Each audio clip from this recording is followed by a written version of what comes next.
આજે એક મહત્વના સમાચાર મળ્યા છે, બધાને જાણ છે એવી રીતે ગુજરાતભરમાં છેલ્લા ઘણા વર્ષોથી આદિવાસી સમાજ સાથે ખૂબ અન્યાય થતો હતો. આદિવાસીઓની જમીન અલગ અલગ સરકારી પ્રોજેક્ટમાં પડાવી લેવી, આદિવાસી બાળકોની શિષ્યવૃત્તિ ખાઈ જવી, આદિવાસી વિસ્તારોમાં નકલી કચેરીઓ ખોલવી અને આદિવાસીઓ સાથે ભયંકર અન્યાય અને અત્યાચાર કરવામાં આવતો હતો. એવા સમયે 2022ની વિધાનસભાની ચૂંટણીમાં આદિવાસી સમાજ માટે એક આશાના કિરણ તરીકે ચૈતર વસાવા નામનો આગેવાન ઉભરી આવ્યો અને ચૈતર વસાવા 2022ની વિધાનસભાની ચૂંટણી જીત્યા પછી ધારાસભ્ય તરીકે ગુજરાતભરના આદિવાસીઓના પ્રશ્નોનું, પીડાનું, સમસ્યાનું સતત નેતૃત્વ કરતા આવ્યા છે. એ ચાહે આદિવાસી બાળકોના સ્કોલરશિપનો મુદ્દો હોય, જળ, જમીન, જંગલના અધિકારોનો મુદ્દો હોય, ગ્રામ પંચાયતોની સ્વાયત્તાનો મુદ્દો હોય, અનુસૂચિ 5, અનુસૂચિ 6નો મુદ્દો હોય, માઇનિંગને લગતા મુદ્દા હોય, આદિવાસી વિસ્તારોમાં આદિવાસી બાળકોના અનામતના દાખલા બાબતના મુદ્દા હોય, તમામ મુદ્દે ચૈતર વસાવાએ ગુજરાતભરમાં પૂરી મજબૂતીથી, પૂરી તાકાતથી લડાઈ લડી છે અને આદિવાસી સમાજ માટે ન્યાય અપાવવાનું કામ કરતા આવ્યા છે. ભાજપે ચૈતર વસાવાને ઝુકાવવા માટે, ડરાવવા માટે, એને મનોબળ તોડી નાખવા માટે અનેક પ્રયત્નો કર્યા. ગૃહમંત્રીએ ડેડિયાપાડા જઈને અનેક સભાઓ કરી, પ્રધાનમંત્રી ડેડિયાપાડા આવ્યા, અનેક મોટા મોટા નેતાઓ ડેડિયાપાડા જઈ અને ચૈતર વસાવાનું મનોબળ તોડવા, ચૈતર વસાવાને તોડે પાડવા માટેની કોશિશ કરી. પણ ચૈતરભાઈ વસાવા બિરસા મુંડાના વારસદાર છે, વંશજ છે, કે ભાજપ સામે ઝૂક્યા નહીં અને એટલે ભાજપે સરકારી મશીનરીનો ખોટો ઉપયોગ કર્યો. એક સરકારી ખોટો ફરિયાદી ઉભો કર્યો, સરકારી પંચ, સરકારી વકીલ, સરકારી પોલીસ અને બધા સરકારી માણસોએ ભેગા મળી 2 વર્ષ પહેલા ચૈતર વસાવાની સામે ખોટું પ્રપંચ ઉભું કર્યું. ચૈતરભાઈને જેલમાં રાખવામાં આવ્યા અને જેલની અંદર પણ ભાજપ તરફથી એને એવું સામદામ કરવામાં આવ્યું કે ભાઈ તમે પક્ષપલટો કરી લો તો તકલીફ નહીં પડે. પણ ચૈતર વસાવા ફાઇટર છે. એ આદિવાસી સમાજ માટે, ગુજરાતના લોકો માટે લડવા વાળો માણસ છે, ઝૂકવા વાળો નથી. ભાજપે જ્યારે એમને જેલમાં નાખ્યા તો આદિવાસી સમાજે ચૈતર વસાવા પાસે આશા રાખી, ચૈતર વસાવાને જિલ્લા પંચાયત જીતાડી આપી. આદિવાસી સમાજે આદિવાસી વિસ્તારની અનેક તાલુકા પંચાયતો, જિલ્લા પંચાયતો, આ નર્મદાની જિલ્લા પંચાયત બનાવી દીધી. શું કામ? કે આદિવાસી સમાજે જોયું કે ચૈતર વસાવાને દબાવવાની કોશિશ થાય છે. વર્ષો પછી એક મરદ માણસ સમાજ માટે બોલવા લાગ્યો છે, એને ભાજપ દબાવે છે.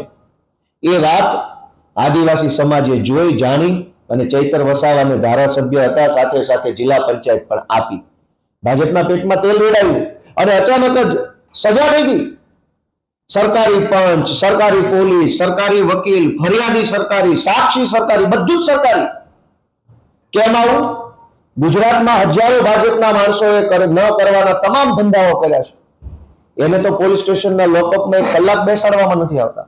ચૈતર વસાવા જ કેમ? કેમ કે ચૈતર વસાવા ઝૂકતો નથી, ડરતો નથી, ઉભો રહેતો નથી. સતત લડ્યા કરે છે, અવાજ ઉઠાવવા કરે છે. વિધાનસભાથી લઈ સડક સુધી, ગામની ગલીથી લઈ અને સર્વોચ્ચ જગ્યાઓ સુધી થઈ એ આદિવાસીઓ માટે લડે છે. આજે બહુ આદિવાસી સમાજ નારાજ થયો છે, દુઃખી થયો છે. ભાજપે જે ષડયંત્ર કરીને આદિવાસીઓના અવાજને દબાવવાનું જે કામ કર્યું છે એનો જવાબ ચૈતર વસાવા આપશે. આમ આદમી પાર્ટી તો આપશે જ આપશે, પણ આદિવાસી સમાજ ભાજપને જવાબ આપવાની છે. આજે ભાજપે જે ષડયંત્ર કર્યું છે એનો. Thank you. સાક્ષી સરકારી, પોલીસ સરકારી, ફરિયાદી સરકારી, વિટનેસીસ બધા સરકારી, પંચનામું સરકારી, બધું જ સરકારી છે. તો સ્વાભાવિક છે કે આખું ષડયંત્ર ઊભું કરવામાં આવ્યું છે ચૈતર વસાવાની વિરુદ્ધમાં. ચૈતર વસાવાને કહેવામાં આવ્યું તો ભાજપ દ્વારા કે પાર્ટી બદલી નાખો, બધું સારું થઈ જશે. પાર્ટી બદલી હોત તો આ ચુકાદો ન આવે. એનો અર્થ એ થયો કે ચૈતર વસાવાને ફસાવવા માટે સરકારી તંત્રનો દુરુપયોગ કરવામાં આવ્યો છે અને કોઈ પણ રીતે ચૈતર વસાવા એની રાજકીય કારકિર્દી ખતમ થઈ જાય, ચૈતર વસાવા આદિવાસીઓ માટે બોલતો બંધ થઈ જાય, ચૈતરભાઈ મુદ્દા ઉઠાવતા બંધ થાય, એનું મોઢું બંધ કરવા માટે, એને ઝુકાવી દેવા માટે, એની રાજનીતિ બરબાદ કરવા માટે થઈ આ ષડયંત્ર કર્યું છે. પણ અમે આમ આદમી પાર્ટી, અમારી આખી ટીમ ચૈતરભાઈ વસાવાની સાથે છે, આદિવાસી સમાજ ચૈતરભાઈની સાથે છે. ભાજપ સામે અમે ઝૂકવાના નથી ક્યારેય. ગોપાલભાઈ, આપ વકીલ એડવોકેટ છો, ખાસ જ્યારે 7 વર્ષની સજા પડી છે તો ધારાસભ્ય પદ પણ એમનું જોખમમાં છે. હવે પછી કાનૂની રસ્તો પાર્ટી કઈ રીતે અપનાવવાના છે? હાઈકોર્ટમાં, સુપ્રીમમાં કઈ રીતે? અમારા સુપ્રીમ કોર્ટની એડવોકેટ્સની ટીમ અત્યારે સક્રિય છે દિલ્હીથી.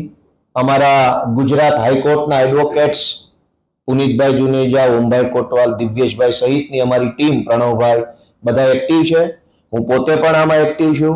જે કંઈ પણ કાયદાકીય રસ્તાઓ અમારી પાસે છે એ રસ્તાઓના માધ્યમથી અમે ઉપરની અદાલત, એના ઉપરની જ્યાં જવું પડશે ત્યાં જઈશું અને ન્યાયતંત્ર પાસેથી થોડા ઘણા ન્યાયની અપેક્ષા રાખીશું. પણ આખો ઘટનાક્રમ છે એ ભાજપ પ્રેરિત ઘટનાક્રમ છે. ચૈતર વસાવા જ કે ગુજરાતના ઇતિહાસમાં અનેક કાંડ, કૌભાંડ ને દુર્ઘટનાઓ બની છે. હજારો ઘટના બની છે. કોઈને સજા નહીં, સજા માત્ર ચૈતર વસાવાને. આ સજા શેની છે? આદિવાસીઓ માટે, ગુજરાત માટે બોલવાની સજા થઈ ચૈતર વસાવાને, અવાજ ઉઠાવવાની સજા થઈ, ભાજપ સામે નહીં ઝૂકવાની સજા થઈ છે, સરેન્ડર નહીં થવાની સજા થઈ. પણ અમે લડી લઈશું. આવું તો ઘણા બધા નબળા સમયને, નબળા સંજોગોને અમે જોયા છે. આમાંથી પણ બહાર આવશે ચૈતરભાઈ. અમે બધા ભેગા મળીને લડીશું અને ચૈતરભાઈ ગુજરાતનો હીરો છે, એ હંમેશા આગળ વધતા રહેશે. એવું માનવું એ આપણી ફરજ છે.